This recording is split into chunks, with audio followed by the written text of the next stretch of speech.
Hello বন্ধুরা, তোমরা কেমন আছো? আশা করছি সবাই ভালোই আছো। আবার একটা নতুন ভিডিও নিয়ে চলে এসেছি। চলো ভিডিওটা শুরু করি। তো আমি টোটোতে উঠে পড়লাম, তারপরে বলছি আমি কোথায় যাচ্ছি না যাচ্ছি তোমাদেরকে ডিটেলসে বলছি। দেখে বুঝতে তো পারছো যে বাস আমি কোথায় যাচ্ছি না যাচ্ছি। ঠিক আছে, না বুঝতে পারলে ভিডিওটা ফুল দেখো, আমি বলছি। আমরা যাচ্ছি পৃথিবীর সর্বোচ্চ যে বাস সরস্বতী প্রতিমা বাটানগর, ঠিক আছে, ওখানে 111 ফুটের যে প্রতিমাটি এবছর তৈরি করা হয়েছে সেখানেই যাচ্ছি আমরা। ফাইনালি আমরা ওখানে পৌঁছে গেলাম। দেখতে পাচ্ছ আমি টোটো থেকে নেমে পড়েছি।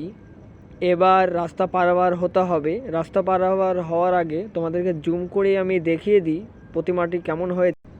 আমরা রাস্তার অপোজিটে চলে এসেছি।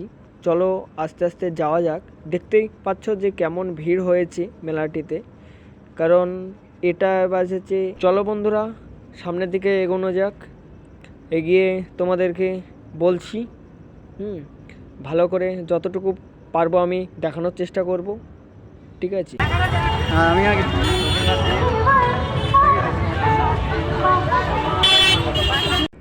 চলো ভিতরের দিকে যাওয়া যাক। দেখি কোনো লাইন টাইনের ব্যবস্থা আছে নাকি। যদি বাস লাইনের ব্যবস্থা থাকে তাহলে বন্ধুর কিছু করার নেই। ঠিক আছে, আমাদেরকে লাইন দাঁড়িয়ে যেতে হবে। যেটা বললাম সেটাই হলো। ঠিক আছে, এত বড় লাইন, বাবা রে। ঠিক আছে, এতখানি যে লাইন আমাকে দাঁড়াতে হবে এটা আমি ভাবতেও পারিনি। চলো, কোনো ব্যাপার নেই। হ্যাঁ, প্রতিমা দর্শন করতে যখনকে এসেছি দর্শন করে গিয়ে যাবো। তো এখন লাইনে দাঁড়িয়ে আছি। কি করবো আমি ভেবে পাচ্ছি না। বোরিংও লাগছে সময় সময়, কি করব। প্রথমে আমি ছিলাম, তোমাদেরকে দেখাচ্ছি, ওখান থেকে লাইন দাঁড়িয়ে দাঁড়িয়ে এখানে এসেছি। এখান থেকে যেতে হবে। দেখছো বন্ধুরা, কোথা থেকে দেখো আমি কোথায় এসেছি। আর আর মাত্র কিছুক্ষণ সময়, তাহলেই তোমাদেরকে প্রতিমা দর্শন আমি করিয়ে দেব। হ্যাঁ, টেনশন নেওয়ার কোনো ব্যাপার নেই, আমি আছি মানে প্রতিমা দর্শন হবেই। বুঝতে পারছো বন্ধুরা, এতক্ষণ লাইন দাঁড়ানোর পর এই মাত্র মঞ্চের ভিতরে প্রবেশ করলাম। এর ভিতরে এসেও দেখি পাচ্ছি লাইন দাঁড়িয়ে আছে মানুষ। চলো যতটা আমি পারছি দেখানোর চেষ্টা করছি। তো দেখে নাও বন্ধুরা, প্রতিমাটি খুব সুন্দর হয়েছে। আমাদের এখনই কমপ্লিট হলো প্রতিমা দেখা। ভিতর থেকে এখনই বাইরের দিকে এসলাম। এবার দেখতে পাচ্ছ যে চুলের অবস্থাটা কি হয়েছে।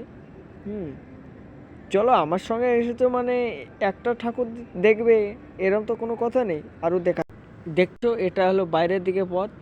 আর হচ্ছে এই বাইরের দিকে 3টে ঠাকুর আছে, 1 2 আর এই যে ফাইনালি 3টে ঠাকুর আছে।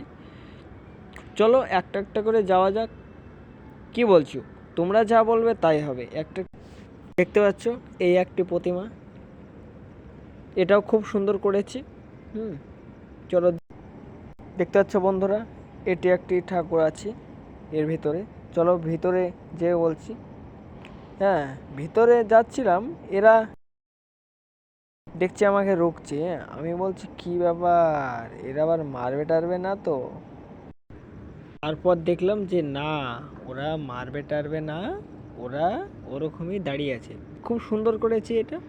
ঠিক আছে, তোমরা দেখে আসতে পারো। কোনো প্রবলেম নেই। এটা দেখতে পাচ্ছ কি করেছে বলো তো।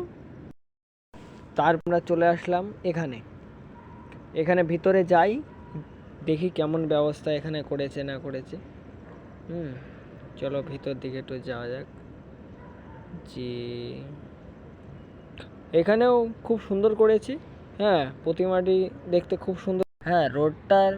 রোডটার ঠিক বা হচ্ছে উল্টো দিকে দেখবে আর একটা প্রতিমা আছে। ঠিক আছে, এখানে চলো যাই। এখানে কেমন প্রতিমা করেছে না করেছে তোমাদেরকে একটু দেখাই।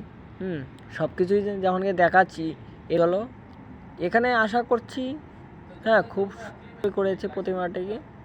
বাহ, সো বিউটিফুল। প্রতিমাতে এসেছি, মেলায় ঘুরবো না তার কোনো মানে হয়? চলো মেলাটাকে তোমার আপনাদের এই মেলাতে আমরা নিয়ে এসেছি মেদিনীপুর জেলার বিখ্যাত নিরামিষ পাঁশকুড়া চপ। মেদিনীপুরের বিখ্যাত পাঁশকুড়া চপের তুলনা নাই। গরম গরম পাস্তা ভাজা। সবার প্রতিমা দর্শন, মেলা দর্শন ফাইনালি কমপ্লিট হয়ে গেল। এবার আমরা যাচ্ছি বাড়ির দিকে উদ্দেশ্যে। তোমরা ভালো থাকবে, সুস্থ থাকবে।